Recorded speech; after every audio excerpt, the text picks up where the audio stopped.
Surely Mom and Dad would prefer to live with me rather than you, Emma, my pregnant sister-in-law Karen declared, affectionately cradling her belly. After all, you can't even give them grandkids. Since we're moving here, it's only fair that you and your husband find a new place. I responded with a simple, okay, although Karen seemed quite content with my quick acquiescence. Deep down, I felt a sense of relief at the prospect of finally breaking free from our strained relationship. My name is Emma, and I've been married to Scott. Together, we've been grappling with the challenges of infertility. Having spent years working as a child care worker, my love for children ran deep within me. So when I discovered that conceiving was proving difficult after marrying Scott, it shook me to my core. I even confided in Scott, expressing my fear that he might regret marrying me, considering our struggle. With his gentle demeanor, Scott reassured me, saying, "I didn't marry you for children. I married you because I love you. Whatever challenges we face, we'll face them together." His words resonated with me, and we embarked on the journey of fertility treatments hand in hand. Reflecting on it now, I realize how fortunate I am to have such an exceptional husband by my side. Initially, I attempted to juggle fertility treatments with my job, but the demands of shift work made it increasingly challenging. As the treatments progressed, my emotions became more fragile, often leading to tears at the sight of children, a stark reminder of my own uncertain path to motherhood. Recognizing the strain it placed on both myself and my colleagues, and recalling Scott's suggestion that I could explore being a stay-at-home wife, I made the difficult decision to resign from my job. Now, amidst fertility treatments, I embrace the role of a full-time homemaker. Karen, Scott's younger sister, who is expecting her fifth child, learned of our struggles. Despite the sensitivity of my situation, Karen would visit with her 4 children in tow, oblivious to the emotional toll it sometimes took on me. With a casual tone, she'd remark, "Emma, you're at home now, aren't you? Why not lend me a hand with the kids? You used to work in childcare, didn't you? Take care of them for me, will you?" And with that, she'd leave her children in my care to indulge in her beauty treatments and manicures. Whenever I mentioned that it wasn't appropriate for me to babysit, Karen would dismissively retort, "In a society where people aren't having enough children, isn't someone like me, who's raising kids, more admirable? You who can't even have children should just do as I say." It was frustrating to care for someone else's children without compensation, even if she was my sister-in-law. Despite her abrasive demeanor, I couldn't ignore the longing in her children's eyes for their mother's presence. Each time they asked when she returned, it tugged at my heartstrings. I wondered the same thing myself. Naturally, I shared my concerns with Scott, including how Karen was leaving her children with me while she indulged in her beauty treatments. Scott, seething with anger, confronted Karen over the phone, only to be met with dismissiveness. "Emma should be thrilled to be around kids since she can't have any of her own," Karen retorted. "After all, she used to work with children, so what's the big deal?" Scott, undeterred, approached Karen's husband Rob, hoping for some understanding. However, Rob echoed Karen's sentiments, insisting that our assistance was necessary. "Our kids seem to enjoy Emma's company, and it's a big help to us," Rob stated. "Once Emma gets pregnant, we won't impose on her anymore. But until then, we'd appreciate her support. Karen is exhausted from caring for the children, and as a homemaker, Emma should be able to pitch in." Scott had assured me that if Karen ever showed up uninvited, I had full authority to send her packing. However, her 4 children had a habit of darting straight to the back room without so much as a hello the moment they entered our home. Karen, in her usual fashion, would simply declare, "Well then, you're in charge today," before hastily departing, leaving her kids behind before I could voice any objections. One day, Karen broke her usual routine by unexpectedly stepping inside our house. Typically, she dropped off her children and swiftly left, so I was taken aback when she inquired, "When are you moving to the new house? Have you picked out any designs or anything?" Scott and I were in the process of constructing a new duplex to reside with his parents. With the house nearing completion, we were preparing for the imminent move. Despite being aware of my struggles with infertility, my in-laws had never uttered a single disparaging remark. My mother-in-law, in particular, had been a source of immense support, once reassuring me, "There are countless happy families out there without children." It was a sentiment that had been a lifeline for me. Now, as my in-laws grew older and began to experience various ailments, we realized the importance of living together before they required full-time care. Hence, Scott made the decision to build the duplex. It was a rare occasion when Karen showed genuine interest in the duplex, so I eagerly shared the anticipated images and blueprints with her. Though Karen seldom visited her parents' house, the prospect of the home they would soon occupy seemed to capture her attention. She probed about the number of rooms and the amount of sunlight the house received, to which I assured her there were no concerns. When queried about our moving date, Karen simply responded with a curt, "I see," before abruptly departing, leaving her children behind. A sense of unease lingered within me, but at the time, I brushed it off. Eventually, the decision was made for us to move into the two-family home. Shortly thereafter, my in-laws settled in, and our life together with Scott's parents commenced seamlessly. Living under one roof proved to be harmonious, and we felt truly fortunate to have such kind-hearted in-laws. Then, unexpectedly, Karen made an unannounced visit one day, accompanied by her 4 children. Without so much as a glance at her kids, she turned to me and uttered, "Hey Emma, we need to talk." As my in-laws, who hadn't seen their grandchildren in quite some time, were being overwhelmed with attention, I found myself abruptly escorted out to the hallway. Amidst my concerns about whether my in-laws, who had been lamenting their recent back problems, could manage the energetic kids, Karen dropped a bombshell. "Hey, why would she and Scott vacate this house?" I was caught off guard by her unexpected words, but Karen forged ahead, seemingly unconcerned with my reaction. "Undoubtedly, Mom and Dad would prefer to reside with me rather than with you, incapable of granting them grandchildren.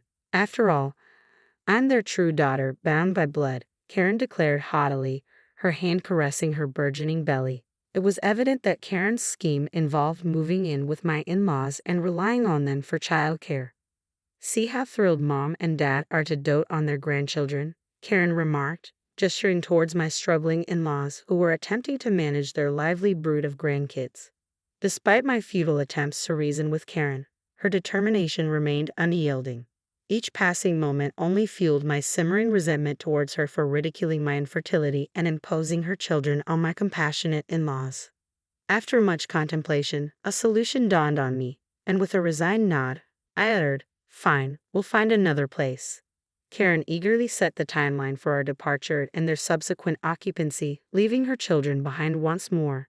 Yet amidst the chaos, I found a sense of relief, viewing this as an opportunity to sever ties with Karen. As time elapsed, the day arrived for Karen's family to move into the duplex that Scott had painstakingly built.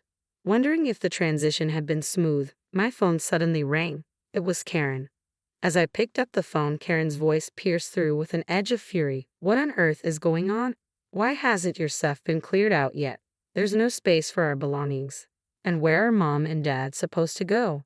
Scott, his parents, and I had vacated the two-family residence, but some furniture remained behind. Karen's agitation was palpable, prompting my reply. "The decision was sudden, so we've only partially moved out for now. Your parents are staying with us." Unbelievable. Karen's retort came swift and sharp. "I find it outrageous that you and your husband have taken it upon yourselves to move into the house Scott built without consulting us. It's equally outrageous to offload the kids onto us and gallivant around town, despite our repeated warnings about the challenges of caring for them. That's beside the point for now. Can I just dispose of any remaining furniture that I don't care for?" Karen inquired impatiently. "If you're truly intending to move in, feel free to do so. But are you absolutely certain about this?" I questioned, a hint of skepticism lacing my words. "What do you mean?" Karen snapped irritably. It was then that I dropped the bombshell. "Can you and your husband manage the mortgage for that house? It's a substantial investment, given it's a two-family home." By that juncture, I had already spun a web of lies. Even my apparent agreement to their moving in was fabricated. There was no way I could entertain Karen's notion of seizing control over the duplex that my husband Scott had painstakingly constructed. It's only natural that the furniture remains, considering Scott, his parents, and I are currently enjoying a vacation at Yellowstone National Park. In reality, the house had been entirely paid for with the combined savings of Scott, myself, and his parents. There was no mortgage to speak of, but the fabrication served its purpose in rattling Karen. Scott and his parents were in on the plan. When Karen demanded to speak with Scott, he adopted a mischievous grin and echoed my deception, claiming there was still a mortgage. Upon hearing this over the phone, Karen reportedly broke down in tears, unable to fathom the financial strain. She ultimately chose to retreat to her previous residence with her husband, Rob, and their children, after Scott assured her she could still withdraw and that we were also returning home. Upon our return home, narrowly averting Karen's attempted takeover, she wasted no time in launching into a tirade. You never disclosed there was still a mortgage. Why keep us in the dark? Karen's voice reverberated with anger as she directed her accusations at us. With a nonchalant shrug, I retorted, because you never inquired, causing Karen's face to flush an even deeper shade of red. The children were thrilled at the thought of this becoming our home. You shattered their dreams as well. Maybe your inability to conceive is punishment for your negligence. You owe it to them to properly care for the kids. Even if it's just playing with them, it's better than doing nothing. Karen's words stung with venom. Listening to Karen's venomous tirade, my typically reserved mother-in-law rose from her seat and delivered a resounding slap across Karen's cheek. Taken aback by my typically serene mother-in-law's unexpected outburst, she turned her attention to Karen with a cutting edge in her tone. You can't even handle the simple task of playing with the kids? Were you planning to move into this duplex just to unload your childcare responsibilities onto us? I was willing to lend a hand if you were struggling to raise your children alone, but who would want to assist a daughter who shirks her parenting duties and acts entitled? Leave this house immediately and never return. A note of desperation crept into Karen's voice as she protested. Aren't you on my side, Mom? I'm your real daughter, aren't I? In response to Karen's tearful plea, my usually reserved father-in-law found his tone heavy with disappointment. It's precisely because you're a real daughter that your behavior is so disgraceful. I feel remorseful for raising such a self-centered daughter. Scott has informed me of your cruel remarks towards Emma regarding her struggles with infertility. That's an unforgivable act. Karen's glare intensified towards me, but I couldn't help but feel a twinge of pity for her, knowing she would be facing her struggles alone from now on. With a solemn expression, I opened the front door for her. As both your mother and father have stated, it's time for you to leave. I won't be assisting with childcare any longer, so please take responsibility for your own. You're all heartless monsters, Karen lashed out before departing the house in tears. From that moment on, she never crossed the threshold of our home again. When Karen arrived at our house, Scott was away at work. Later, he received a call from her, but her words were barely intelligible through her uncontrollable sobs. It became apparent that her family was facing dire financial troubles. Karen had been indulging in beauty treatments and manicures, while Rod had been squandering money on lottery tickets. With their savings dwindling, Karen saw moving into the duplex Scott had built as a solution to avoid paying rent and utilities. When she turned to Scott, who earned significantly more than the average income, for financial assistance, he couldn't overlook her past mockery of my infertility. Scott advised Karen to cut back on beauty treatments and lottery tickets as a solution, but she tearfully refused. He couldn't bring himself to financially assist such an arrogant individual, even if she was his blood relative. As their financial situation worsened, Rob had to resort to taking a second job to cover their expenses after exhausting their funds on lottery tickets. Similarly, Karen had to forgo her regular beauty treatments due to a lack of funds. Once polished and composed, Karen was now almost unrecognizable after months of financial strain. It was only when Scott pointed her out that I realized it was indeed Karen. Yet, despite Karen's challenges, her children remained vibrant and content in her care, which was a relief. And then, a miraculous twist occurred. I discovered that I was pregnant with twins.